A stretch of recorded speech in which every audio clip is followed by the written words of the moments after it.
All right, let's talk about a guy that I have been hearing a lot about from many of you out there, wondering why BYU hasn't offered him, and that is Davis High School quarterback Traden Bessinger. Now, Traden is a three-star prospect from Davis High, has got a really big arm. I'm going to throw this up here. We're going to let you guys see his stats from this past weekend. If you did not see his performance this past weekend for Davis High School, you missed out on a guy who absolutely lit it up for the Davis Darts. He had 7 touchdown passes in this game. I'm going to push it to go full screen if you're watching this on YouTube. But if you watch his arm in this is a kid who absolutely gets after it, and the ability to really attack all parts of the field, it's unmatched in many respects. He shows an ability to attack every angle and throw at different arm angles as well. And you watch these touchdown passes, some of them are right from the pocket. They're in and out. The ball is out on time. But more important than that, also shows the ability to move and throw on the run with that off-platform throw that we hear so much about. And the biggest question I think that has been waiting to be answered in terms of BYU potentially offering this young man has been his scramble ability. He shows an adept ability to move around the pocket. There's a question of if he's a true dual threat quarterback, because the way I have seen it and watching his highlight reels and the like, I've always kind of compared him to maybe more of a Keaton Slovis type, or in this year's squad, you look at like a Trayson Bourget, where they can run if need be, but may not be the most athletic quarterback you've ever seen out there. Can move well enough, obviously, to make plays, but doesn't have the true dual threat capability that a Bear Bachmeier or McKay Hillstead has on this year's BYU squad. That doesn't mean that he couldn't be successful at BYU, because I absolutely believe that he's got the capability of doing that. And I think he has heard those criticisms of his ability. And he also threw this up. This is from his junior season. I'm throwing the second video of him actually showing an ability to go to throw plays all over the field in terms of his scramble ability. He has heard everybody saying, hey, can this kid actually move? Well, so far so good, because I really like what he shows in terms of his ability to make moves in and out of the pocket. But once again, is he a true dual threat? No, he is not. But I don't think that is going to preclude him if he decides to attend BYU, because he is currently a commit to Boise State. So as a recording of this podcast, he is not decommitted from the Broncos. But if he decides to, I think BYU would do well to bring him in, especially in light of losing out on the Keneal Sweetwine commitment after Keneal decommitted right before this past season from Skyridge High School. Now, a guy like Traden will ultimately have to kind of gauge, okay, do I want to go to BYU and have to compete for playing time? I would expect that he probably has mission plans of some varieties. I understand he is a member of the Church of Jesus Christ of Latter-day Saints. That could allow for a little bit of leeway in terms of getting him in here. But could BYU, once again, get a guy that commits to Boise State and then steal him away from the Broncos? We'll see what happens with Traden Bessinger, but if you're watching this film on YouTube, you see an adaptability that when the pressure gets there, he's got the athleticism to be able to get out of the pocket. And I also will add this, I meant to mention this earlier. You're probably looking at this saying he's pretty tall. Yeah, he's listed at 6'5", he may be 6'4", but he is a prototypical quarterback. He's got all the height that you want in a quarterback, and at 200 plus pounds, he's absolutely what you would like to see, it feels like, in terms of having a guy like that on your think that it is a big opportunity here for BYU to maybe maybe to bring him in and see what he's capable of. I don't know necessarily what his plan is in terms of his impact, or not impact, but what his hopes are in terms of maybe joining BYU down the line. But I can't blame BYU for offering him. He had 7 touchdowns this past weekend alone, as I mentioned. For the season, he's got 16 touchdown passes against, count them, 0 interceptions so far. Last year had a really fine season as well. It was over 3,600 yards last year, 43 passing touchdowns against just 5 interceptions. He also had 3 rushing touchdowns a year ago, so he's not completely immobile, but he's maybe not necessarily the most mobile quarterback you've ever seen. But I think it'd be a very savvy pickup for BYU to bring him in. All right. And the guy I meant to kind of kick off this segment was Brock Harris. Now, I had a chance to go out to Maple Mountain High School, had a great time sitting down with guys like Scott Dunn to watch this game play out. Here's the thing about watching Brock Harris. He is a bona fide 4-star, borderline 5-star prospect at tight end.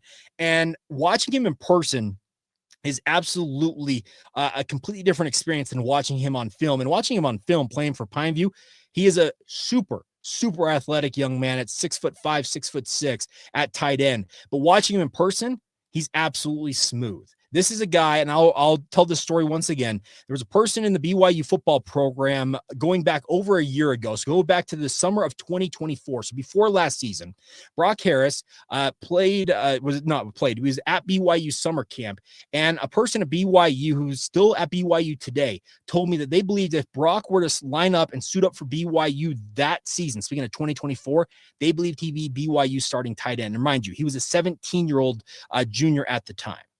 I had a great opportunity Friday night to catch up with him after a Pineview win over Maple Mountain. He'd come north for felt like the first, maybe the only time. We'll see what happens with the playoffs and the like, but had a great opportunity to talk with him one-on-one about his play against Pineview, but more importantly, about his commitment to BYU and a whole lot more. So without further ado, here you go. Brock Harris talking with myself right here on Locked On Cougars.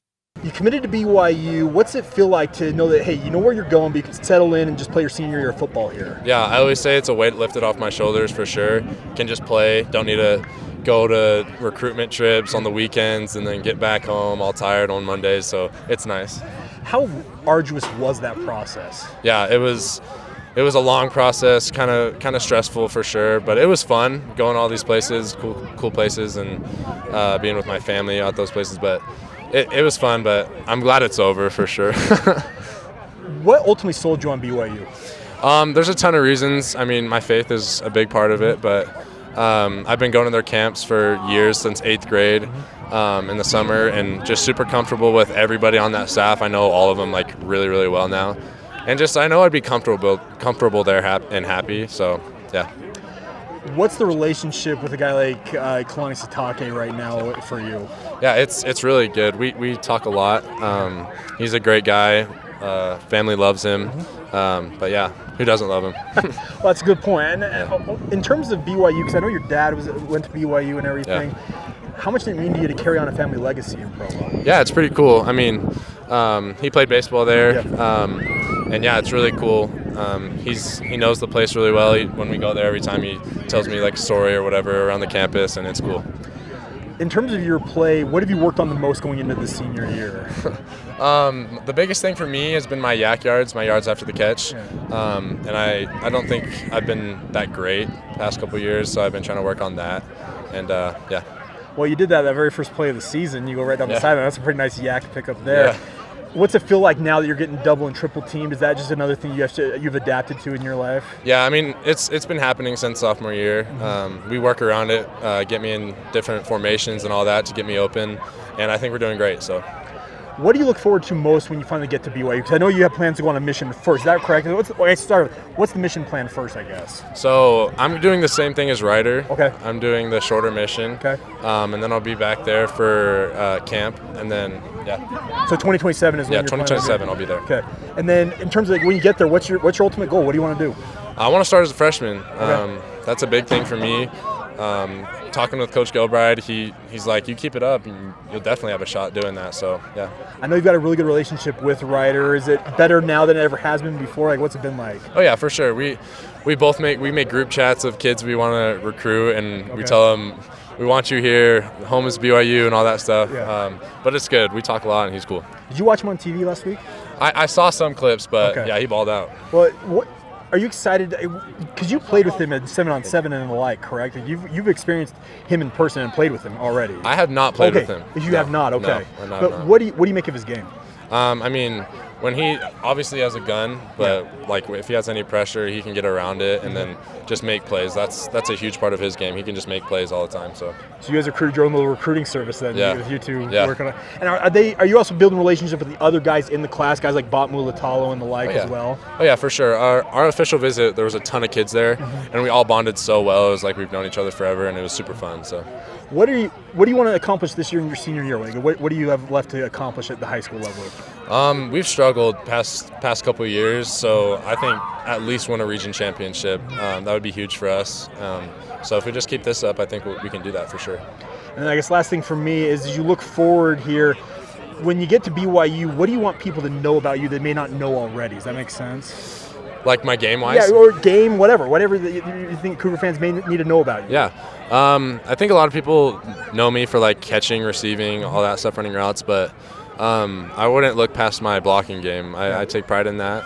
and I strive to get better at that. There's definitely things I can fix, but I don't want to just be a receiving or just a blocking. I want to be able to do it all. There you have it. A big thank you to Brock Harris and the Harris family for allowing me to chat with him post-game, and looking forward to seeing this young man. Interesting to hear him say he's planning on doing the one-year mission thing like Ryder Lions so they can enroll together in 2027, but future looks extremely bright with guys like that in the pipeline for the BYU football program. BYU wants to have the best talent it possibly can have, and the nice part is Brock Harris absolutely looks the part. And if you look at his offer sheet, there's a reason why literally everybody across the country wanted that kid out of St. George, and BYU's lucky enough that he wants to carry on that family legacy that we talked about in Provo. And I very much looking forward to seeing him play tight end for BYU, and I think he's going to absolutely shine whenever he arrives in Provo, Utah. All right, that is going to do it for today's edition of the show, a little bit longer edition on a Monday, but as always, thank you for all of your support of the podcast. Please continue to subscribe, rate, and review the show. Let us know what you like, what you don't like. I welcome all the feedback. It helps me be a better podcast host, but as always, thank you for making Locked On Cougars your first listen today, and come back tomorrow and be an everydayer right here on the Locked On Cougars podcast.